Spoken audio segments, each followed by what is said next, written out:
ये ऐसी कहानी है जहाँ शादी तो हो जाती है, लेकिन अपनी ही पत्नी से मिलने और सुहागरात मनाने के लिए उसे जिंदगी के सबसे कठिन इम्तिहानों से गुजरना पड़ता है। ये कहानी हमें जितना हंसाती है उतना ही सोचने पर मजबूर भी करती है। तो चलिए बिना किसी देरी के कहानी शुरू करते हैं। कहानी की शुरुआत होती है शुक्ला नाम के एक ऑटो चालक से। शुक्ला अपनी ऑटो में बैठा हुआ है। शाम को शुक्ला अपने दोस्तों के साथ छत पर बैठकर शराब पी रहा होता है। दोस्त मजाक उड़ाते हुए कहते हैं, अरे शुक्ला तेरी शादी हो रही है, अब तो तेरी लाइफ खत्म। दोस्त ठहाके लगाते हैं और फिर शुक्ला से पूछते हैं, वैसे बता सुहागरात का क्या प्लान है? शुक्ला गर्व से सीना चौड़ा करके कहता है, मैंने बहुत सी ब्लू फिल्में देखी हैं, मुझे सब पता है। लेकिन उसके दोस्त फिर से मजाक उड़ाते हैं, अरे तू तो ब्राह्मण है, तूने तो आज तक किसी लड़की को छुआ भी नहीं होगा। ये सुनकर शुक्ला को हल्का सा गुस्सा आ जाता है। वह गंभीर होकर कहता है, अगर मैं किसी लड़की की इज्जत करता हूँ तो इसमें बुराई क्या है? मैं अपनी पत्नी को किसी की भी गंदी नजर से बचाऊंगा, चाहे वो मेरे दोस्त ही क्यों ना हो। कुछ दिनों बाद शुक्ला की शादी लक्ष्मी नाम की एक खूबसूरत लड़की से हो जाती है। लक्ष्मी जैसे ही घर में प्रवेश करती है, घर छोटा होने के बावजूद पूरा मोहल्ला उसे देखने उमड़ पड़ता है। शुक्ला की माँ बच्चों को बाहर भगा देती है और साथ साथ शादी के खर्चों का ताना भी मारती है। फिर लक्ष्मी बिना कुछ कहे पानी लेने चली जाती है और फिर चाय बनाने के लिए रसोई में पहुंच जाती है। शुक्ला के पिता टीवी पर सीरियल लगा लेते हैं और माँ भी उनके पास बैठ जाती है। घर की असली हालत धीरे धीरे सामने आने लगती है। अब सीन कट होता है रसोई में। लक्ष्मी पहली बार चाय बना रही है। उसके चेहरे पर घबराहट और नएपन का एहसास साफ झलक रहा है। दूर से शुक्ला उसे देख रहा है। उसके मन में चलता है, लक्ष्मी अभी नई दुल्हन है और मेरी माँ उसकी मदद करने के बजाय टीवी के सामने बैठी है। रात हो जाती है। शुक्ला आईने के सामने खड़ा है। वह खुद को नई जिंदगी शुरू करने के लिए तैयार कर रहा है। उसके चेहरे पर अलग ही उत्साह है, बिल्कुल उस बच्चे जैसा जो पहली बार रोलर कोस्टर पर बैठने जा रहा हो। लेकिन घर में पहुंचते ही वही पुरानी कहानी शुरू हो जाती है। उसके माँ बाप टीवी से ऐसे चिपके हुए हैं, पंडित जी ने कहा है अभी सुहागरात का मुहूर्त नहीं है। गुस्से में शुक्ला दांत भींचकर बड़बड़ाता है, किसी दिन ये टीवी तोड़ दूंगा। कुछ दिनों बाद आखिरकार उन्हें एकांत में थोड़ा सा वक्त मिल ही जाता है। दोनों एक दूसरे की तरफ देखते हैं। कमरे में खामोशी है। शुक्ला प्यार से लक्ष्मी को देखता है और धीरे से उसका हाथ पकड़ लेता है। उसके चेहरे पर प्यार है, अधिकार है और थोड़ी सी झिझक भी। लक्ष्मी भी उसे देख रही है। वह डर से कांप रही है, लेकिन उसकी आंखें हाँ कह रही हैं। शुक्ला इशारों में धीरे धीरे हाथ आगे बढ़ाता है, पास आता है और तभी अचानक लक्ष्मी डर के मारे चीख पड़ती है। उसकी चीख से पूरा घर जाग जाता है। माँ भागती हुई बाहर आती है। क्या हुआ? लक्ष्मी घबराकर बस इतना कहती है, क्या कुछ नहीं। लिख कर देखती है, तूने क्या किया रे? फिर बिना कुछ सुने फैसला सुना देती है, आज से लक्ष्मी मेरे साथ सोएगी और तू अपने पिताजी के साथ। शुक्ला चुपचाप खड़ा सब देखता रहता है, जैसे इस घर में उसकी कोई गिनती ही ना हो। अगली सुबह वही रूटीन दोहराया जाता है। माँ बाप फिर से टीवी के सामने जमे हुए हैं और शुक्ला दूर से लक्ष्मी को देख रहा है। शुक्ला लक्ष्मी को दूर से देखते हुए चाय पी रहा होता है। लक्ष्मी अब भी थोड़ी अजीब और असहज सी लग रही है। खुद उठकर दरवाजा खोलता है। सामने उसकी बहन रूपा खड़ी है, चेहरे पर गुस्सा, आंखों में आंसुओं का सैलाब। लेकिन अजीब बात ये कि एक भी आंसू बह नहीं रहा। अंदर आते ही वह जोर जोर से रोने लगती है। शुक्ला उसे हैरानी से देखता है। रूपा रोते रोते कहती है, भैया जिस घर में आपने मुझे भेजा था, क्या आपने कभी जाकर वो घर देखा भी था? फिर सास दिन रात ताने मारती है, कहती है अभी तक बच्चा क्यों नहीं हुआ? और इस बार तो सुनील ने मुझे थप्पड़ भी मारा। शुक्ला भावुक हो जाता है और बहन को समझाने की कोशिश करता है, देख रूपा, लड़की की असली जगह उसके ससुराल में ही होती है। लेकिन यह सुनते ही उसकी माँ भड़क उठती है, नहीं नहीं अब ये नहीं चलेगा। वह चिल्लाकर कहती है, मैं कोई छोटी जात की नहीं हूँ, ब्राह्मण हूँ मैं, ब्राह्मण।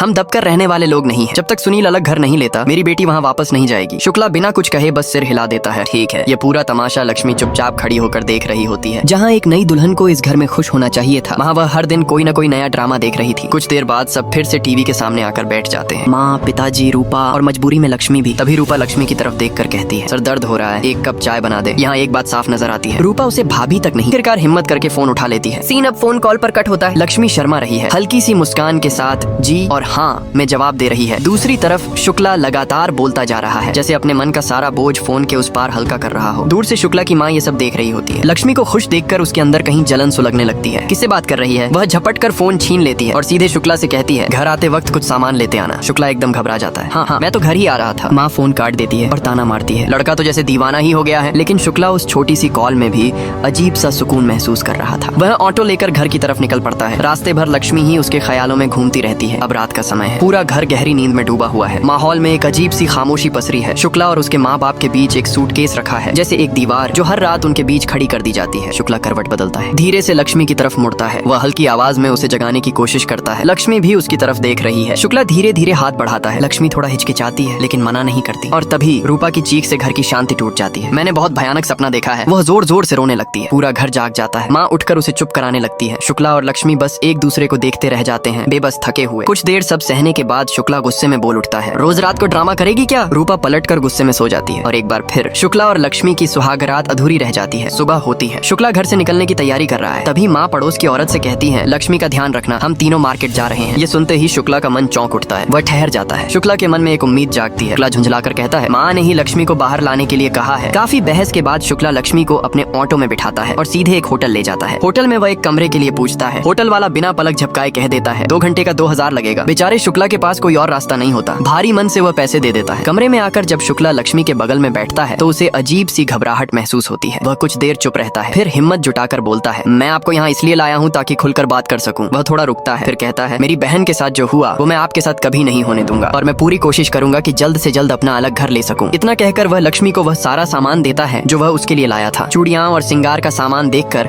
लक्ष्मी के चेहरे पर पहली बार खुलकर खुशी दिखती है। कमरे का माहौल थोड़ा हल्का होता है, दोनों धीरे धीरे करीब आने ही वाले होते हैं। तभी अचानक दरवाजा खुलता है। 2 पुलिस वाले अंदर आते हैं और बिना कुछ सुने दोनों को बाहर ले जाते हैं। एक पुलिस इंस्पेक्टर रूखे लहजे में शुक्ला से पूछता है, किसकी है ये, कहाँ से लाया इसे? बेचारा शुक्ला हक्का बक्का रह जाता है। शुक्ला इंस्पेक्टर को समझाने की कोशिश करता है, सर ये मेरी पत्नी है, आप जैसा समझ रहे हैं वैसा कुछ भी नहीं है। लेकिन इंस्पेक्टर उसकी एक भी बात नहीं सुनता, उल्टा गुस्से में आकर शुक्ला को एक जोरदार थप्पड़ मार देता है। अब शुक्ला घबराते हुए अपनी जेब से मोबाइल निकालता है और शादी की तस्वीरें दिखाने लगता है। फोटो देखते ही दोनों पुलिस वालों के चेहरे का रंग बदल जाता है। तब इंस्पेक्टर हवलदार से झुंझलाकर कहता है, यही नमूना मिला था तुझे मेरा टाइम बर्बाद करने के लिए। बिना किसी माफी के दोनों पुलिस वाले पलट जाते हैं। बेचारे शुक्ला और लक्ष्मी टूटे हुए मन से घर लौट आते हैं। कुछ देर बाद शुक्ला के घर वाले भी मार्केट से वापस आ जाते हैं। लक्ष्मी को इस हालत में देखकर रूपा चौंक जाती है। अब सबको समझ में आ जाता है कि लक्ष्मी के पहने हुए नए गहने और सिंगार शुक्ला ने ही खरीद कर दिए हैं। उस रात शुक्ला देखता है कि लक्ष्मी उसके बगल में नहीं है। वह घर से बाहर आंगन में बैठी होती है, आज के पूरे हादसे को याद करके चुपचाप रो रही होती है। लक्ष्मी को इस हालत में देखकर शुक्ला का दिल भी भर आता है। वह कुछ कहना चाहता है लेकिन शब्द नहीं मिलता, भाड़ा दिए वहाँ से चली जाती है। शुक्ला वहीं खड़ा रह जाता है, बेइज्जती, गुस्से और बेबसी से भरा हुआ। इधर दूसरी तरफ शुक्ला की माँ, बहन और लक्ष्मी मार्केट पहुंची होती हैं सब्जी खरीदने। लक्ष्मी को अकेला पाकर रूपा उससे धीरे से पूछती है, वैसे भाभी तुम्हारी और भैया की सुहागरात हुई या नहीं? लक्ष्मी थोड़ी झिझकते हुए जवाब देती है, हम दोनों के बीच अभी तक कुछ भी नहीं हुआ। ये सुनते ही रूपा हंसते हुए उसे चिढ़ाने लगती है, अरे अभी तक कुछ भी नहीं? जब मेरी नई नई शादी हुई थी